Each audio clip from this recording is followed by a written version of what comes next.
قل يا عبادي الذين آمنوا اتقوا ربكم للذين أحسنوا في هذه الدنيا حسنة وأرض الله واسعة إنما يوفى الصابرون أجرهم بغير حساب۔ اے نبی کہو کہ اے میرے بندو جو ایمان لائے ہو، اپنے رب سے ڈرو۔ جن لوگوں نے اس دنیا میں نیک رویہ اختیار کیا ہے ان کے لیے بھلائی ہے، اور خدا کی زمین وسیع ہے، صبر کرنے والوں کو تو ان کا اجر بے حساب دیا جائے گا۔ اپنے رب سے ڈرو، یعنی صرف مان کر نہ رہ جاؤ بلکہ اس کے ساتھ تقوی بھی اختیار کرو۔ جن چیزوں کا اللہ نے حکم دیا ہے ان پر عمل کرو، اور جن سے روکا ہے ان سے بچو، اور دنیا میں اللہ کے مواخذے سے ڈرتے ہوئے کام کرو۔ بھلائی ہے، دنیا اور آخرت دونوں کی بھلائی، ان کی دنیا بھی سدھرے گی اور آخرت بھی۔ خدا کی زمین وسیع ہے، یعنی اگر ایک شہر یا علاقہ یا ملک اللہ کی بندگی کرنے والوں کے لیے تنگ ہو گیا ہے تو دوسری جگہ چلے جاؤ جہاں یہ مشکلات نہ ہوں، اجر بے حساب دیا جائے گا۔ یعنی ان لوگوں کو جو خدا پرستی اور نیکی کے راستے پر چلنے میں ہر طرح کے مصائب و شدائد برداشت کر لیں مگر راہ حق سے نہ ہٹیں۔ اس میں وہ لوگ بھی شامل ہیں جو دین و ایمان کی خاطر ہجرت کر کے جلاوطنی کی مصیبتیں برداشت کریں، اور وہ بھی جو ظلم کی سرزمین میں جم کر ہر آفت کا سامنا کرتے چلے جائیں۔ قل انی امرت ان اعبد اللہ مخلصا له الدین وامرت لان اکون اول المسلمین۔ اے نبی ان سے کہو مجھے حکم دیا گیا ہے کہ دین کو اللہ کے لیے خالص کر کے اس کی بندگی کروں، اور مجھے حکم دیا گیا ہے کہ سب سے پہلے میں خود مسلم بنوں۔ یعنی میرا کام صرف دوسروں سے کہنا ہی نہیں ہے، خود کر کے دکھانا بھی ہے۔ جس راہ پر لوگوں کو بلاتا ہوں اس پر سب سے پہلے میں خود چلتا ہوں۔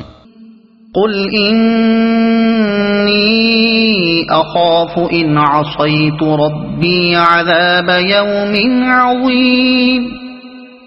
قل اللہ اعبد مخلصا له دینی فاعبدوا ما شئتم من دونه قل ان الخاسرین الذین خسروا انفسهم واہلیہم یوم القیامہ الا ذلک هو الخسران المبین۔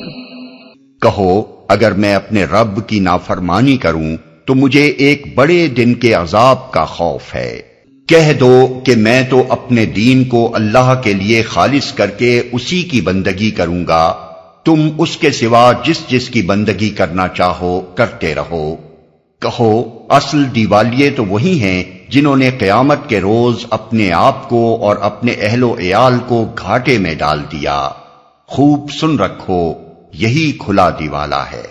دیوالا عرف عام میں اس چیز کو کہتے ہیں کہ کاروبار میں آدمی کا لگایا ہوا سارا سرمایہ ڈوب جائے اور بازار میں اس پر دوسروں کے مطالبے اتنے چڑھ جائیں کہ اپنا سب کچھ دے کر بھی وہ ان سے عہدہ برا نہ ہو سکے۔ یہی استعارہ کفار و مشرکین کے لیے اللہ تعالیٰ نے یہاں استعمال کیا ہے۔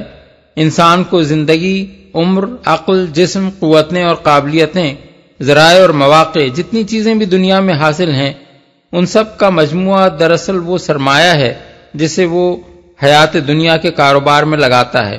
یہ سارا سرمایہ اگر کسی شخص نے اس مفروضے پر لگا دیا کہ کوئی خدا نہیں ہے یا بہت سے خدا ہیں جن کا میں بندہ ہوں اور کسی کو مجھے حساب نہیں دینا ہے، یا محاسبے کے وقت کوئی دوسرا مجھے آ کر بچا لے گا، تو اس کے معنی یہ ہیں کہ اس نے گھاٹے کا سودا کیا اور اپنا سب کچھ ڈبو دیا۔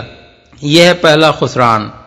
دوسرا خسران یہ ہے کہ اس غلط مفروضے پر اس نے جتنے کام بھی کیے ان سب میں وہ اپنے نفس سے لے کر دنیا کے بہت سے انسانوں اور آئندہ نسلوں اور اللہ کی دوسری بہت سی مخلوق پر عمر بھر ظلم کرتا رہا۔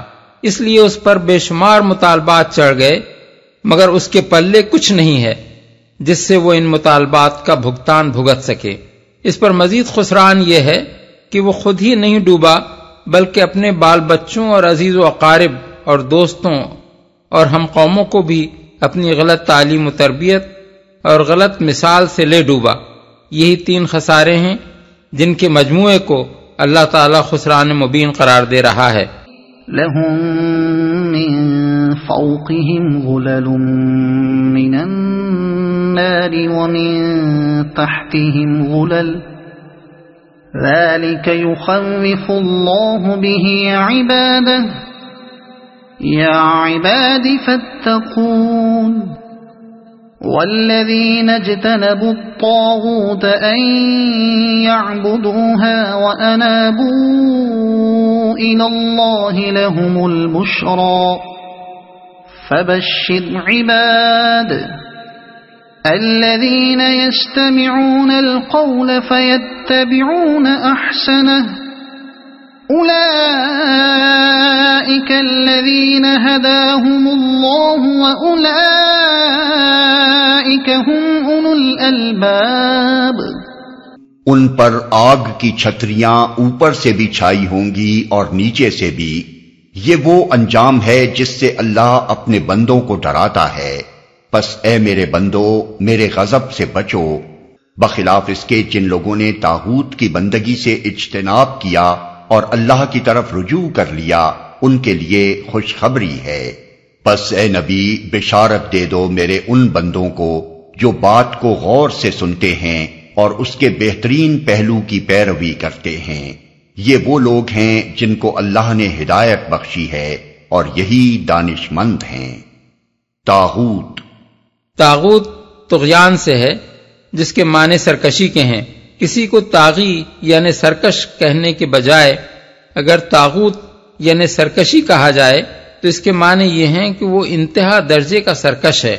مثال کے طور پر کسی کو حسین کے بجائے اگر یہ کہا جائے کہ وہ حسن ہے تو اس کا مطلب یہ ہوگا کہ وہ خوبصورتی میں درجہ کمال کو پہنچا ہوا ہے۔ معبودان غیر اللہ کو طاغوت اس لیے کہا گیا ہے کہ اللہ کے سوا دوسرے کی بندگی کرنا تو صرف سرکشی ہے، مگر جو دوسروں سے اپنی بندگی کرائے وہ کمال درجے کا سرکش ہے۔ طاغوت کا لفظ یہاں تواغیت یعنی بہت سے طاغوتوں کے لیے استعمال کیا گیا ہے، اسی لیے ان یعبدوہا فرمایا گیا ہے۔ اگر واحد مراد ہوتا تو یعبدوہ ہوتا، پیروی کرتے ہیں۔ اس آیت کے 2 مطلب ہو سکتے ہیں، ایک یہ کہ وہ ہر آواز کے پیچھے نہیں لگ جاتے بلکہ ہر ایک کی بات سن کر اس پر غور کرتے ہیں اور جو حق بات ہوتی ہے اسے قبول کر لیتے ہیں۔ دوسرے یہ کہ وہ بات کو سن کر غلط معنی پہنانے کی کوشش نہیں کرتے بلکہ اس کے اچھے اور بہتر پہلو کو اختیار کرتے ہیں۔ افمن حق علیہ کلمۃ العذاب افانت تنقذ من فی النار لكن الذين اتقوا ربهم لهم غرف من فوقها غرف مبنية تجري من تحتها الأنهار وعد الله لا يخلف الله الميعاد۔ اے نبی اس شخص کو کون بچا سکتا ہے جس پر عذاب کا فیصلہ چسپاں ہو چکا ہو؟ کیا تم اسے بچا سکتے ہو جو آگ میں گر چکا ہو؟ البتہ جو لوگ اپنے رب سے ڈر کر رہے ان کے لیے بلند عمارتیں ہیں منزل پر منزل بنی ہوئی جن کے نیچے نہریں بہ رہی ہوں گی۔ یہ اللہ کا وعدہ ہے، اللہ کبھی اپنے وعدے کی خلاف ورزی نہیں کرتا۔ چسپاں ہو چکا ہو یعنی جس نے اپنے آپ کو خدا کے عذاب کا مستحق بنا لیا ہو اور اللہ نے فیصلہ کر لیا ہو کہ اسے اب سزا دینی ہے۔ أَلَمْ تَرَ أَنَّ اللَّهَ أَنزَلَ مِنَ السَّمَاءِ مَاءً فَسَلَكَهُ يَنَابِيعَ فِي الْأَرْضِ ثُمَّ يُخْرِجُ بِهِ زَرْعًا مُخْتَلِفًا أَلْوَانُهُ ثُمَّ يهيج فتراه مصفرا ثم يجعله حطاما إن في ذلك لذكرى لأولي الألباب۔ کیا تم دیکھتے نہیں کہ اللہ نے آسمان سے پانی برسایا، پھر اس کو سوتوں اور چشموں اور دریاؤں کی شکل میں زمین کے اندر جاری کیا، پھر اس پانی کے ذریعے سے وہ طرح طرح کی کھیتیاں نکالتا ہے جن کی قسمیں مختلف ہیں، پھر وہ کھیتیاں پک کر سوکھ جاتی ہیں، پھر تم دیکھتے ہو کہ وہ زرد پڑ گئیں، پھر آخر کار اللہ ان کو بھس بنا دیتا ہے۔ در حقیقت اس میں ایک سبق ہے عقل رکھنے والوں کے لیے۔ دریاؤں اصل میں لفظ ینابیع استعمال ہوا ہے جس کا اطلاق ان تینوں چیزوں پر ہوتا ہے۔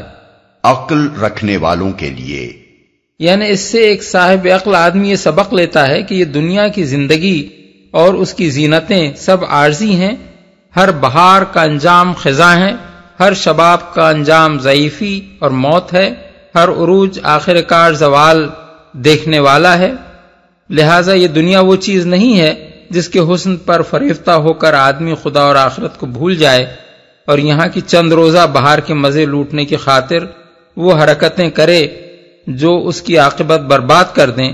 پھر ایک صاحب عقل آدمی ان مناظر سے یہ سبق بھی لیتا ہے کہ اس دنیا کی بہار اور خزاں اللہ ہی کے اختیار میں ہے، اللہ جس کو چاہتا ہے پروان چڑھاتا ہے اور جسے چاہتا ہے خستہ و خراب کر دیتا ہے، نہ کسی کے بس میں یہ ہے کہ اللہ جسے پروان چڑھا رہا ہو اس کو وہ پھلنے پھولنے سے روک دے، اور نہ کوئی یہ طاقت رکھتا ہے کہ جسے اللہ غارت کرنا چاہے اسے وہ خاک میں ملنے سے بچا لے۔